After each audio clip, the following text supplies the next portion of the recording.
Hi, guys. Thank you for joining in. This is an extremely special session. Ankur Warikoo is here.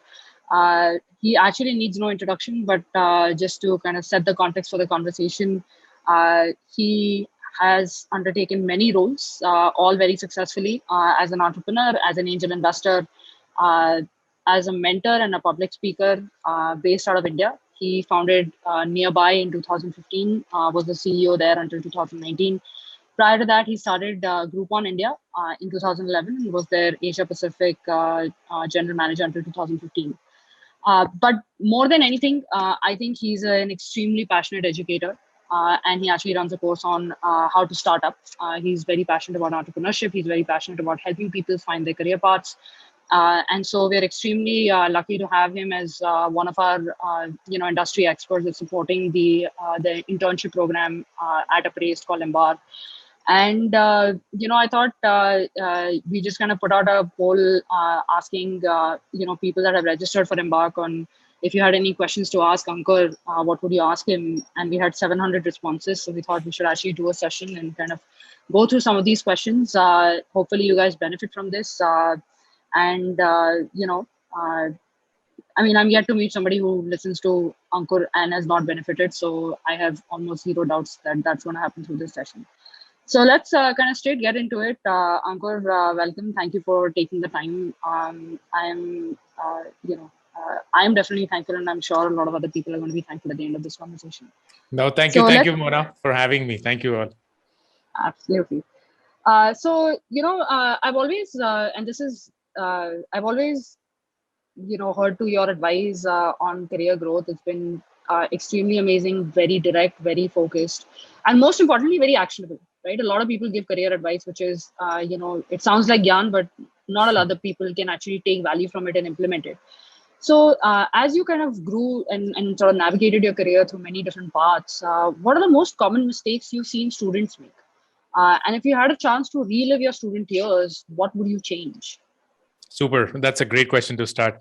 I think the most common mistakes, and frankly, these were committed by me as well to a great degree, were number one, in the 20s, trying to focus on settling in your life as soon as possible. And we can't blame ourselves because that's what our parents have told us. And it frankly worked for them very well, because back in the era and the generation that our parents belonged to, everything was about very quickly getting to settle, and everything was about survival. They had a really hard time growing up, and it wasn't very clear if the next month's meal and the bills would be paid for, if at all. But the world's completely changed now. And if you were to follow the same diktat key in your 20s, just very quickly finish your education, very quickly get a job, very quickly get married, very quickly get that car, house, blah, blah, blah, you're going to set yourself up for possible failure and disappointment. Because the longevity of careers have gone through the roof. The changes that are happening in the professional world are far faster than ever before. And that means you need time to figure out who you are and to actually work on yourself to be ready for decades of work. And that's the first mistake that people make. And that starts from 11th and 12th mein jo science, commerce, arts le li hoti hai, just sticking with that, figuring and settling with that itself. And then fir jo undergrad kar rahe hain, just settling with that, usi mein job karni hai, usi mein ye karna hai. And that brings me to the second point, that people think of college as a place of education. And I believe, with no offense meant, but all offense should be taken, colleges have turned out to be the worst places to get educated. From an education point of view, it's the best place to discover yourself. So if you think of college as a means of course, curriculum, and classroom, you are possibly setting yourself up for failure. If you think of college as a way for you to get exposed to everything that you can, it's the best decision you will make. Because in those 3 years, the truth is, Mona, nothing that we do which goes wrong during those 3 years is going to screw up your entire life. Genuinely nothing. And yet students will take the comfortable path. Ek hi cheez mein lage rahenge. If you're afraid of public speaking, you will never get up on stage. If you're afraid of networking and cold emailing, you will never try to do that. If you're afraid of interning or picking up freelancing gigs, you will never do that. It's almost as if there is this fear that paralyzes us, but that very fear should in fact liberate us because we have that opportunity in college. And that's the second one. And the third one, which I see often people do, which is the big mistake, and we are all guilty of it, not just during our growing up years, but perhaps for the rest of our life, is keep comparing our story to someone else's. We are all very different. We all are blessed with very different capabilities, very different skills. And that means that the only person you're competing with is you, your own self. And that is why it is very important for you to know who you are. I remember going into ISB for my MBA. I didn't know who I was. And I spent that 1 year just devoting myself to know who I am. And that 1 year just fundamentally changed my life, because I tried to figure and answer questions which were very hard to ask, but needed to answer. And that was, what am I good at? What am I not good at? What are the things that I should double down in life? What are the things that I should avoid in life? And all of that comes with a lot of reflection, which people tend to not pursue because they're just too busy comparing themselves to others. Yeah, I mean, I couldn't agree more, especially the point around taking student life or the duration of your college as a way to explore, right? Like, it doesn't matter what college you go to, it doesn't matter what degree you have, it doesn't matter where you come from, what city you were born in. Like, I think student life should be a time to like just fully explore your desires, your skills, whatever you have that you're passionate about, that interest you, that you have curiosity towards. Like, just go explore, because like you said, like in those 3 years, whatever mistakes you make, nobody's going to hold you accountable for that. As long as you graduate with a degree and you're able to I mean, nobody knows the specifics. It feels like a very big deal when you're in college, but when you actually leave college, like that big deal is just like gone. Like it evaporates the day you like step out of that college. It's perhaps the last occasion you will get in life where you can make mistakes and there will be very little repercussions of those mistakes, if anything positive. Yeah.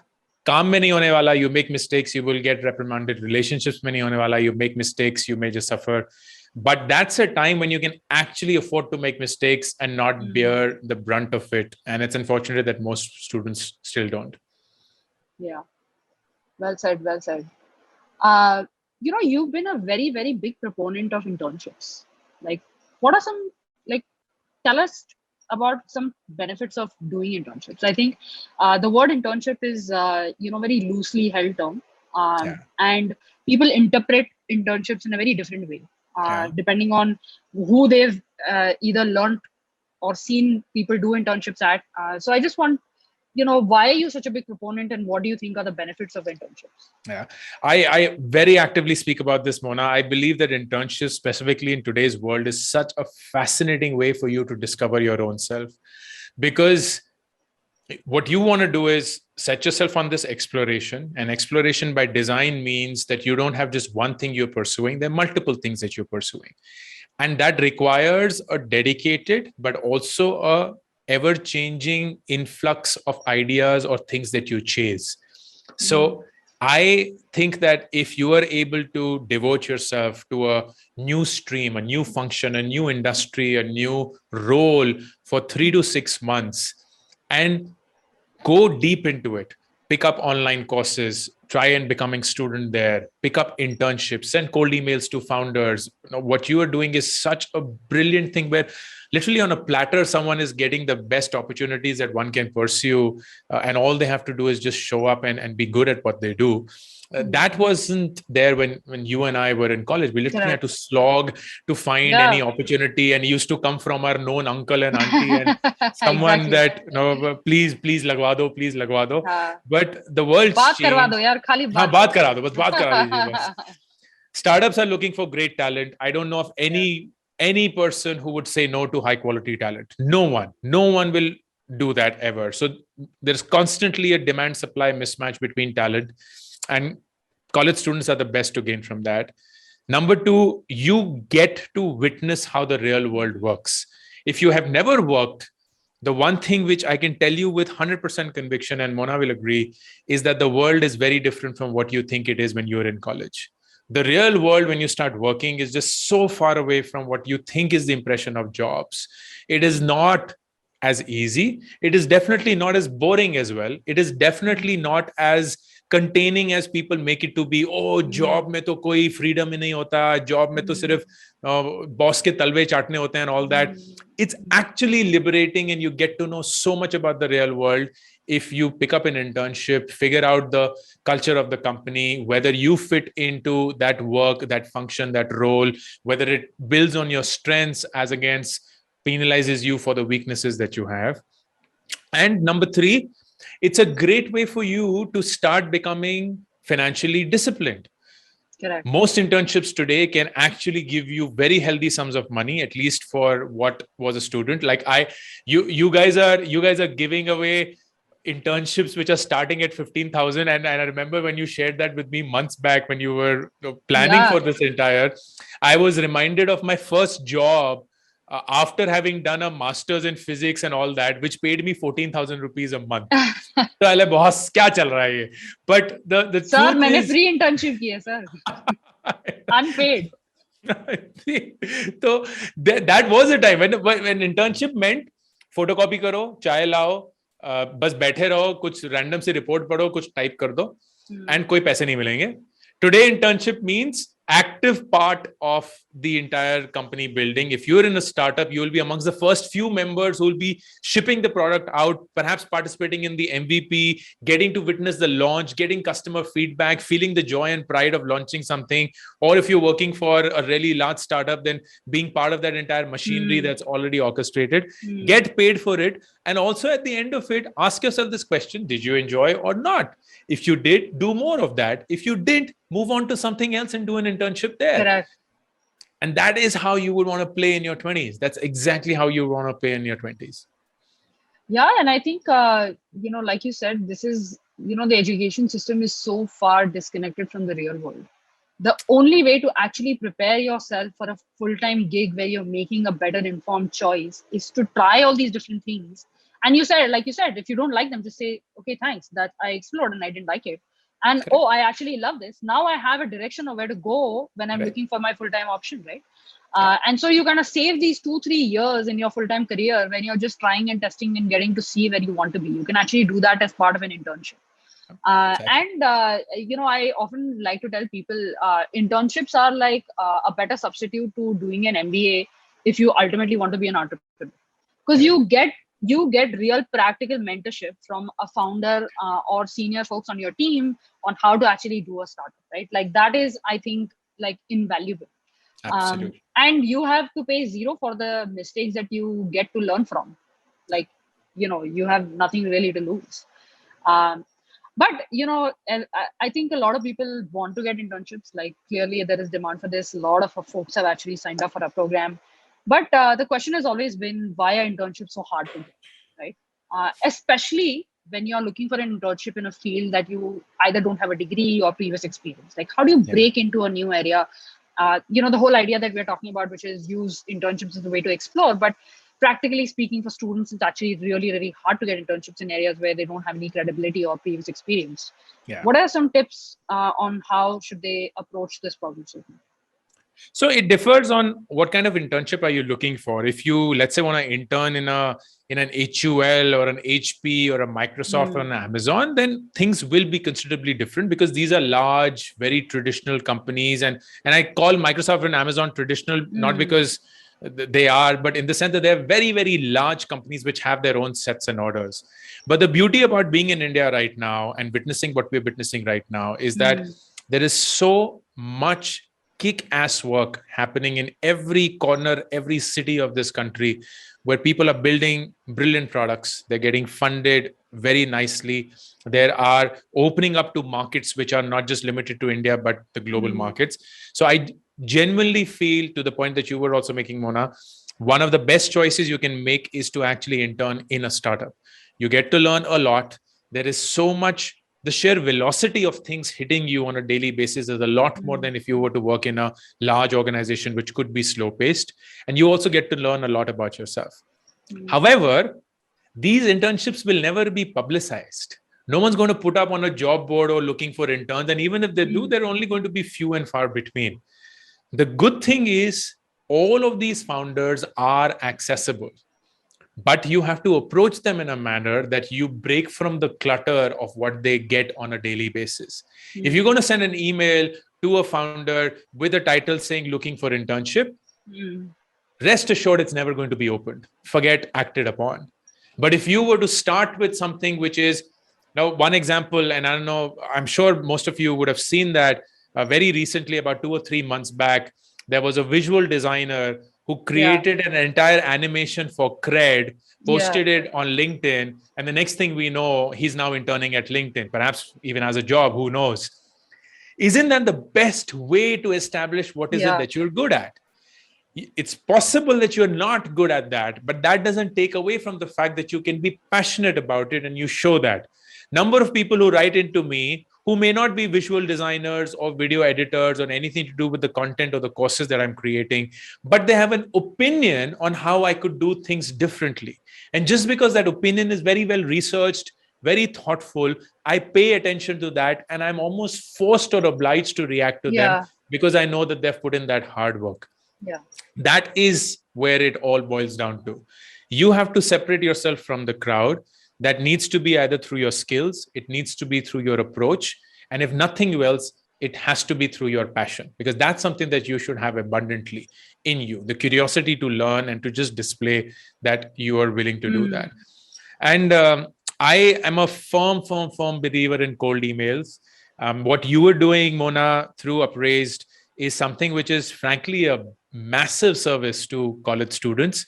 But the truth is, most of the students at the end of it, especially if they go through the test, which I'd encourage everyone to do that, do not even blink for a second thinking, do ya nahi do, you have to, because what you get out of it is the skill report that will tell you what is it that you're good at, your strengths, and then marry the strengths to the industries that need those strengths, and just go deep into that. Just cold email, because frankly, Mona and team can only help a few hundred people and they would do everything, but there will be thousands of others who may not be helped directly through an internship, but will be helped indirectly and impressively through that assessment of yours, which will then, or should be then, the guiding map for you to chase your own internships.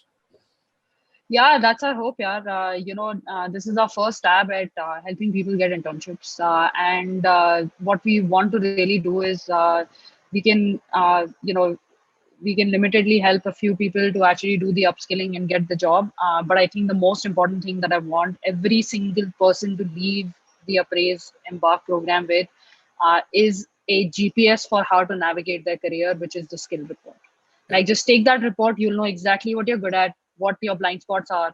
And just, in this kind of is a good segue into the next question, which is, many of us spend a lot of time obsessing about our weaknesses, but we rarely actually you spend the time it deserves to identify and double down on our strengths, right? Because ultimately nobody gets hired for their weaknesses. They get hired for their strengths. And so how did you find out what you were good at, and how has knowing that benefited you professionally? One, I would totally echo your sentiment, and thanks for calling it out. There is so much of garbage gyan that goes into focus on your weaknesses. But the truth is, your weakness by definition is something that you are behind on and others are ahead of. So why would you want to start a race where you're behind everyone else that you are racing against? That doesn't make sense. You wouldn't do it in practical life. So why would you do that in your professional life? Your strengths are by definition something that you're ahead of when compared to others. उस पे अगर आपने ज्यादा काम किया, आप बहुत आगे जा सकते हैं as compared to others. The biggest fallacy, and I go back to what I had mentioned as one of the mistakes that college students make, is when they begin comparing their own life with others, they begin to see what others are good at and then begin to ask themselves, why am I not good at that? And that's the wrong question to ask. Because the right question to ask is, all the others who are looking at you, what do they see in you that makes them ask the same question? Why am I not good at that? So all those looking at Ankur will ask that question, and what you need to do is just dig out that answer. So it starts with something as fundamental, which we very rarely do, is if you were to just do an opinion poll or a survey amongst your friends, your family, your close people, saying, मैं किस किस चीजों में अच्छा हूं? What are the things that you felt I am good at? Or I perhaps was good at when I was a kid, maybe not anymore. And that could be because I shunned that or closed that in my head saying, नहीं नहीं ये जरूरी नहीं है, life में ये जरूरी है और मैं इस पे काम करूंगा. But you could be actually good at that. You could be good at that, and that could be the way that you proceed. What was very clear, and time and again, people are telling me, you have the ability to connect, you have the ability to listen, you somehow have a way that always seems like you want to help and help in a manner that's very authentic. And everything that I've done in life, whether it was entrepreneurship, the joyous form of entrepreneurship for me was frankly not so much building the business, but building the team. Because that's what I thoroughly enjoyed. That was what gave me absolute contentment, because that's what comes naturally to me. And the avatar that I'm playing right now, whether it's a content creator or an educator, is yielding on the same things. So the manifestation will change, and it will change basis how the world is changing, but the core principle will remain the same. The why of what you do in your life should ideally not change. The what you do and the how you do it will keep changing. But Correct. if you center yourself on the why, which will only come from observation, reflection, self-awareness, you will have the best guiding light for your life. The what and how can come from multiple people, experts, mentors, even your own self will keep changing. Don't fixate on that. Yeah, that's good advice. I think one of the constant challenges I found about comparing yourselves to others is getting blinded by constant desire to be someone else, and so never living your own life. And so is just a constant struggle because you're just not yourself every single day, and you're just unhappy about it. And you kind of get stuck, like you said, you're living another story which is not meant for you, and you're just kind of a lot of the times just spot jogging because you can't move any further, and so you kind of just get stuck. So true. Going back, we talked a little bit about sort of the strengths and the benefits of kind of focusing on the strengths rather than your weaknesses. If students are kind of many people, when we sent out the poll asking ask questions, we'll get them answered from Ankur Warikoo. I'd say the number one most popular question was how to know which career path or which career track is best for me, right? How do I know that? And so if students are keen to find their strengths, to know where their career path should be, what strengths marry to what career paths, what do you think they should do? Like, what are some paths they can take? As I said, the best part to take is exploration, because there isn't any. There is no set decision or parameter or design that applies to everyone. What you want to do is give structure to that exploration. कि अगर आप एक जहाज में बैठकर एक नई दुनिया की तलाश में निकल रहे हैं, तो you need to know north, east, west, south. You can't just randomly go anywhere. And what that direction will come from is, for example, something like the skill report that you're going to share with everyone who takes that test.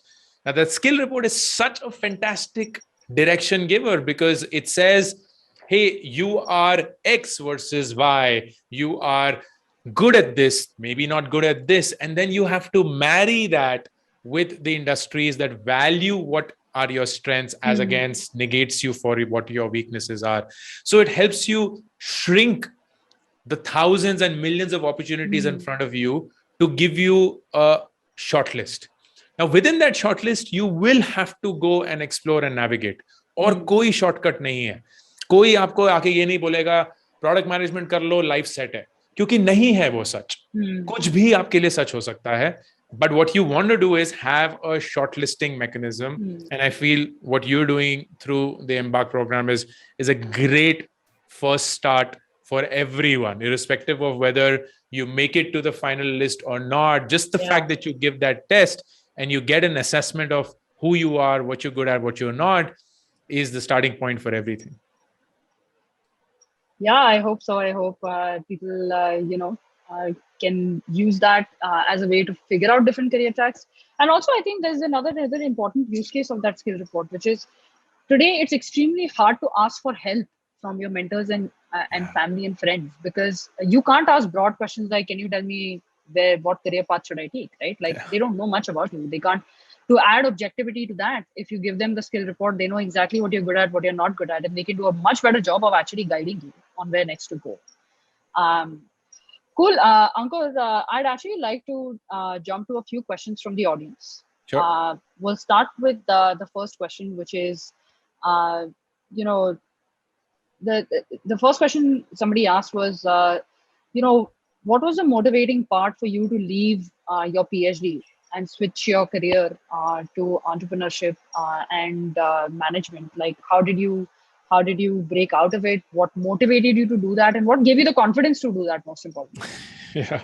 So what I can start with is that I didn't know that would work out for me.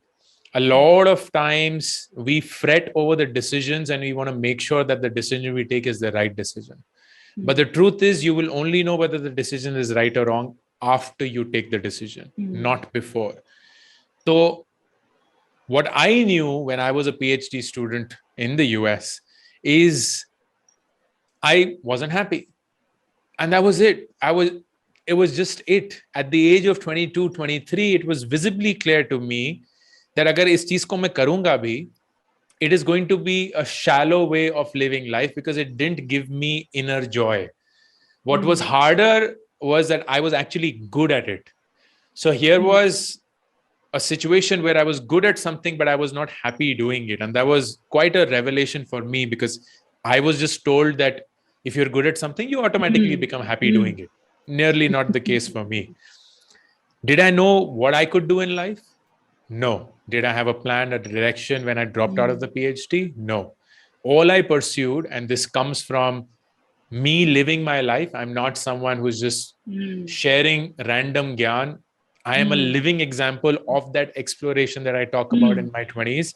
At the age of 24, when most of my friends were settled, they had nice jobs, that started earning, I dropped out of my PhD, came back to India, and was absolutely clueless what I wanted to do in life. No sense of direction, nothing whatsoever.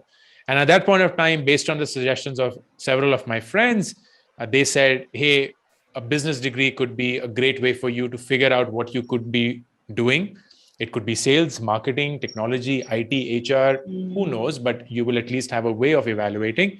And that's why I applied for an MBA program, got through. And as I said, that 1 year just fundamentally changed my life. I still continue to explore, but what gave me the courage was frankly nothing. There was no courageous point. I stand here today as a survivor and things worked out for me, so I'm lucky. But when I took that decision, I was just as scared as anyone else would be. And I didn't know what is going to come out of it. The only clarity I had was whatever I'm doing in life right now, I do not see myself doing that for the rest of my life. And early on in my career, I didn't want to take that wrong call and marry it just because I thought I should be doing that. Actually, just self-awareness is rare. And that leads me to the second question, which is actually a lot of people have asked me this question. This is the third most popular question, which is, being a student, I'm so confused as to what to choose my career to be. I don't know what my passion is. I don't know what my goal is. I don't really know what my interests are either. And all of this leads me to what I don't actually have a clue on what I exactly want in my life. So how does one find that passion? How does one have or create a life goal so that they can then ultimately have that self-awareness and say, I'm either happy in this or not happy, right? The way to do that, and I'm sorry, I'm going to be a little philosophical here, is dissociate the role that you're going to play from the objective that you are working towards. Every one of us needs to have an objective that we are working towards. It could be money. It could be work-life balance. It could be fame. It could be popularity. It could be contentment. It could be anything, but there's an objective you're working towards. And if you're working towards that objective, how you get to that objective or the journey or the path can take multiple shapes and forms. The problem is we start with the how and the what. तो हम अपने आप से ये पूछते हैं मैं lawyer बनूं या इंजीनियर बनूं, मैं सेल्स करूं या मार्केटिंग करूं, बट हम ये नहीं पूछते हैं कि हम ये कर भी क्यों रहे हैं. And we very rarely stop to ask that question, which is fundamental. When you're asking that question, also recognize the answer of that question is going to change as your life changes. In your 20s, the answer very well could be, mujhe paise kamane hai, and that's totally okay. In the 30s, it could be, mujhe family banani hai. That is perfectly fine. In your 40s, it could be, mujhe apne sath waqt bitana hai. That is absolutely okay. It changes basis how you want to make that objective fulfilled. So the first thing is sit with yourself and find out what is it that you truly want from life. Don't please listen to anybody else, because the world will keep prescribing you a path. They will keep telling you ye kar lo, ye ho jayega, ye kar lo, ye kar ho jayega. Mere maa baap ne bhi wo kiya tha, and I'm in some way happy that I didn't listen to them and I followed what I wanted to do. But that only came from a very clear understanding of what is it that I'm working towards. When you do that, the truth is, in today's world, there are so many options for you to get to any objective that you define. You just have to be clear about that objective. You want to have a life where you're creating impact, you genuinely change lives of people. There are millions of ways for you to do that. You want a life where you are loaded with money and you are flying in private jets and doing whatever you want to do. There are a million ways of getting there. But that focus of what you want from life is the one that is missing. And in case you find that, the path becomes clearer and clearer as you are more and more convinced that that is the objective you want to go to. Again, goes back to exploration. Nothing else. क्या ये जवाब हर एक इंसान को पहले ही पता है? नहीं पता है. क्या मुझे पता था, मुन्ना को पता था, आपको पता है? नहीं.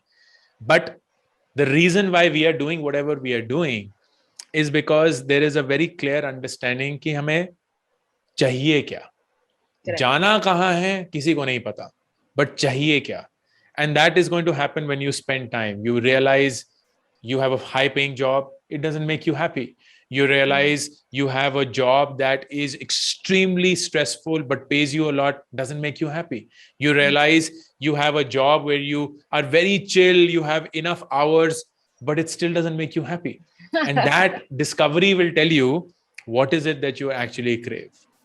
Yeah, well said. Another question, which is also something a lot of people have asked, is how to practically learn about doing business rather than mugging up in college, which is the default for our education system. Like, ratta maar lo, pass to ho jaoge. See, again, I'll say this once more. College for the purpose of education is a poor choice.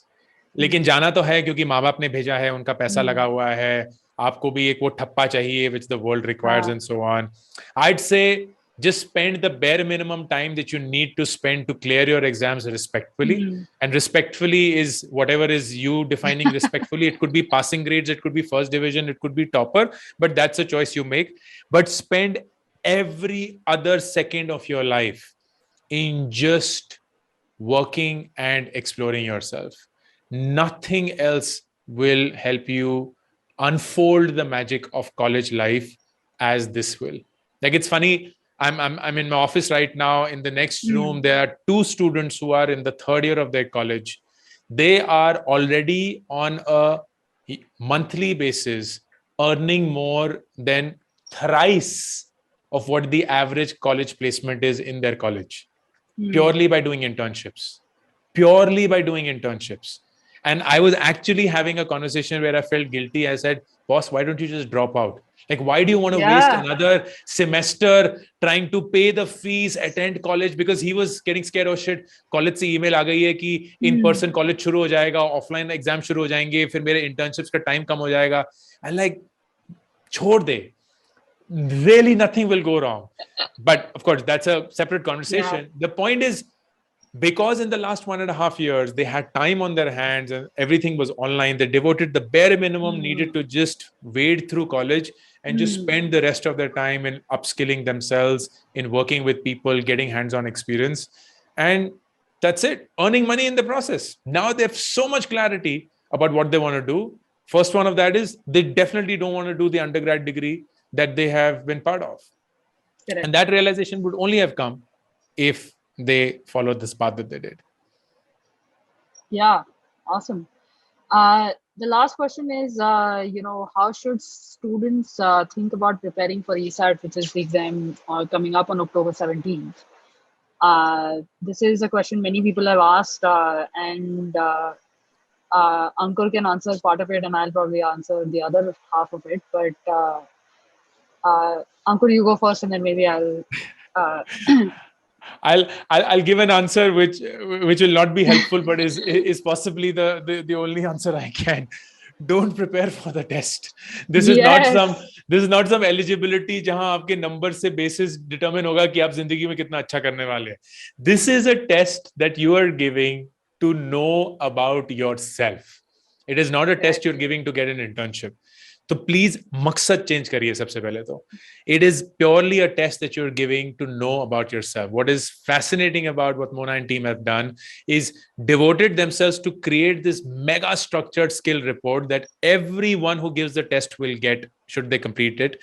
And that is the best gift you'll get. It comes absolutely free. It is a very deep dive into who you are as an individual, what you should be pursuing, what not.